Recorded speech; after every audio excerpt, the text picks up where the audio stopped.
Hola, ¿qué tal? Soy José Luis Sánchez Noriega y hoy tenemos una sesión especial de Cineforum que vamos a dedicar a una película que podríamos decir que es un clásico contemporáneo, ¿no?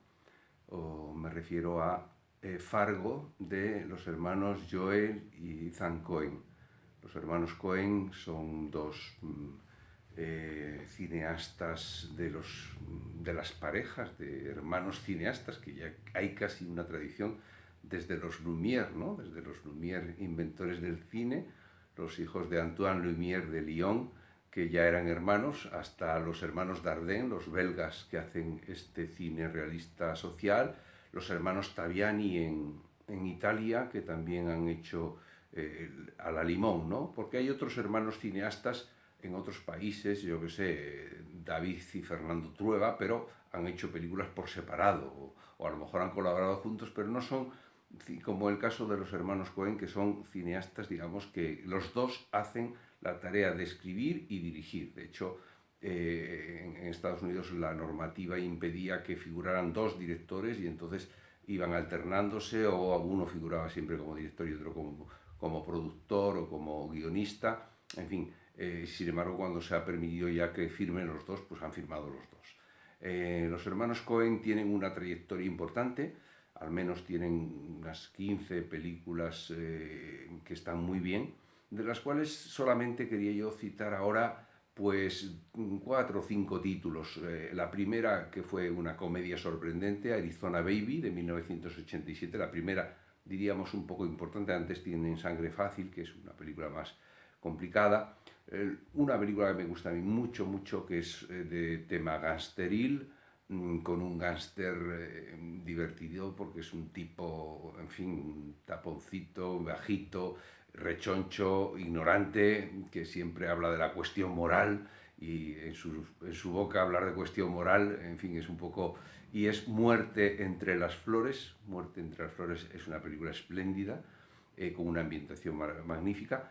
Es del 90, en el 98 hacen la que probablemente sea su película más conocida o más divulgada. Yo creo que es una comedia singular, que es El Gran Lebowski. El Gran Lebowski tiene esa figura del protagonista, el nota, que se ve envuelto en una serie de situaciones circunstanciales y que, bueno, es un tipo de alguna manera que pasa de todo y sobre todo pasa del dinero, pasa del aparentar, y es un tipo absolutamente entrañable. El hombre que nunca estuvo ahí también tiene una intriga criminal, lo mismo que Quemar después de leer, de 2008. En los últimos años hay un musical espléndido que es a propósito de Llewellyn Davis, que es una película magnífica, creo que los hermanos Coen son muy identificables en el cine que hacen, porque buscan o tienen esa especie, digamos, de trasfondo irónico, incluso de cierta sátira, con un lenguaje o con un tratamiento entre realista y de intriga criminal en varias de sus películas. Fargo, de la cual hay una serie, Fargo es de 1996 y hay una serie de televisión, por cierto, está bastante bien, que ellos la avalan como productores, y estaba el actor Billy Bob Thornton, que es sin lugar a dudas muy apropiado para esa serie, que además captura bastante bien el mismo clima de la película. Fargo es un nombre propio de un pueblo del estado de Minnesota, el mismo estado de donde son los hermanos Coen. Ellos son de la capital, de Minneapolis, que es un estado del medio oeste americano, al norte, limitando con Canadá, y en esta historia que nos cuenta, pues todo transcurre en invierno, con lo cual hay frío y nieve. El paisaje blanco de la nieve tiene algo de magia, ¿no? Tiene algo de... Por un lado, no es bello, no es una nieve bella, no son paisajes que te sobrecojan, pero sí que muestran como una especie de contraste entre esa blancura, esas llanuras nevadas sin estar pisadas, sin estar sin ensuciada la nieve, De repente contrasta esto con todo lo que nos está pasando y con esa violencia absolutamente desmedida y gratuita que tiene lugar en la historia. En este ambiente cuenta una historia que está protagonizada básicamente por tres actores que son tres personajes potentes y de alguna manera esta película marcó sus carreras posteriores. El primero es el personaje de William H. Macy, que después ha hecho televisión, ha hecho cine, como el marido el vendedor de coches que está empleado en el negocio de la hija de un individuo con dinero y que invita ya en la primerísima secuencia, invita o busca dos matones para que secuestren a su mujer, pidan un rescate y de esa manera él obtener un dinero para poner en marcha un negocio. Es decir, ese es el comienzo de la historia. Los dos matones son dos pringados, uno de ellos es Steve Buscemi, que luego ha hecho bastantes películas casi como Gangster, etc. Y luego, sobre todo, la sheriff, que tarda media hora en aparecer, la sheriff, que es Frances McDormand, es una actriz canadiense, es una actriz que había hecho antes algunas películas, pero a partir de aquí toma un papel protagonista y espléndido. Frances McDormand, por cierto, es la esposa desde hace tiempo de Joel Cohen, de uno de los hermanos Cohen. La película habla de esa América profunda, provinciana, de negocios, de la vida cotidiana, de irse a pescar, de tener unos amigos. Es decir, habla de ese mundo donde de repente alguien tiene la ambición de dinero y genera una criminalidad que se le va de las manos. Yo creo que esta idea misma está repetida en otras películas. Es decir, el hecho de que el azar lleva a la gente muy por encima, muy por delante de donde la gente quisiera ir. Y esto aparece bastante tipificado en esta película, donde esa nieve, como he dicho antes, aparece en caminos, en carreteras, que son como sitios sin rumbo, esas huidas en el coche que va para un lado, que va para una ciudad, que va para otra. Es como los personajes se quiere decir con esto que están como desnortados, como que no saben realmente dónde ir. No hay persecuciones de coches propiamente. Casi todo está contado, digamos, a contrapelo. Por ejemplo, es espléndida la secuencia del secuestro de la mujer. Digo espléndida porque van los dos, entran en su casa a lo bestia, rompiéndolo todo, y de repente uno de ellos, uno de los matones, se hace daño y lo primero que hace es buscar pomada para ponérselo en la herida. Es decir, en vez de continuar con el secuestro y demás, busca esto.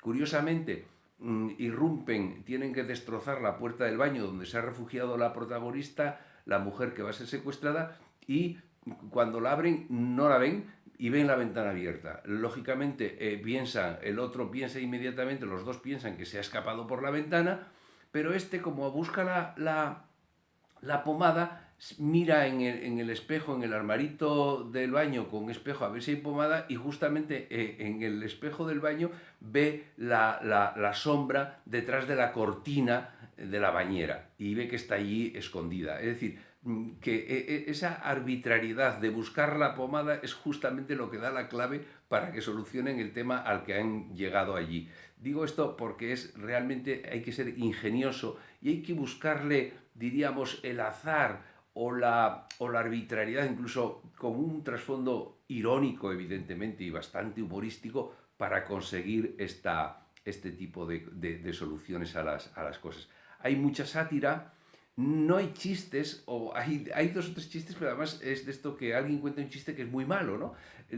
Pero hay mucho humor. Esto es muy típico de los Coen, esa especie de mirada irónica, satírica a la realidad, donde lo que hay en realidad son bosquejos de tipos humanos vistos entre excesivos siempre, a veces vistos con ternura. Por ejemplo, el matrimonio de la sheriff y el marido, que están allí los dos, que se quedan dormidos viendo un documental de bichos en la tele por la noche, que se dicen que se quieren, que ella o él le prepara a ella el desayuno. Es decir, es absolutamente cariñoso y tierno, como pocas cosas vemos en una película de cine criminal.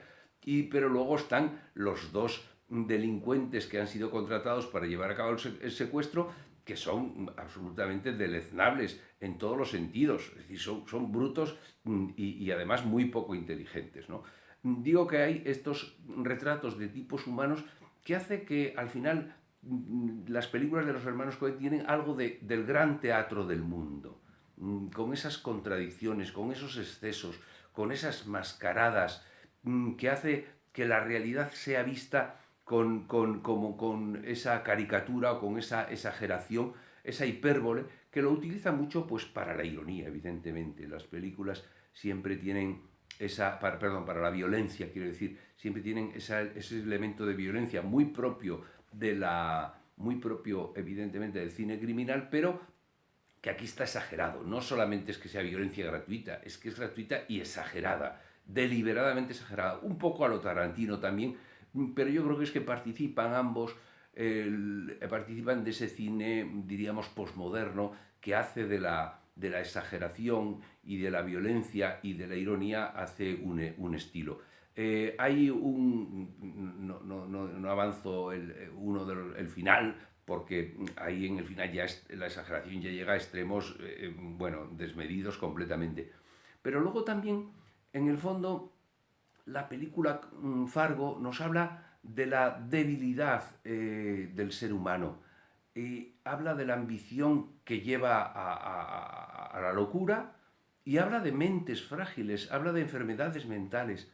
Es curioso porque hay un episodio absolutamente lateral y es que el personaje de Margie, la sheriff, recibe la visita de un antiguo compañero de instituto o de universidad, y entonces se presenta que es un hombre de aspecto oriental que fabula y le cuenta que él estuvo casado con una compañera de clase a quien ella conoce y que murió de leucemia. Luego ella se entera que todo esto era mentira, es decir, que él tuvo siempre la fantasía de haberse casado con esa mujer, de haberla amado, etc.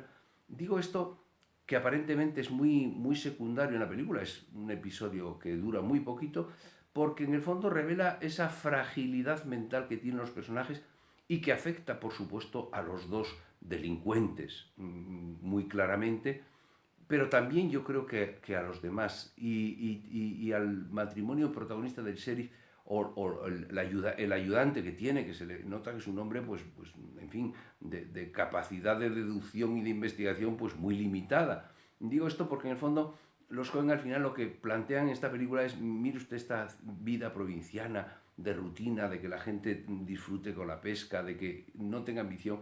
No es tan mala vida, no es tan mala vida, porque en cuanto tú te quieres salir de ahí, pues todo se te puede ir de las manos. Y es lo que plantea esta película, que por otra parte, como he dicho al principio, es ya pues claramente un clásico contemporáneo.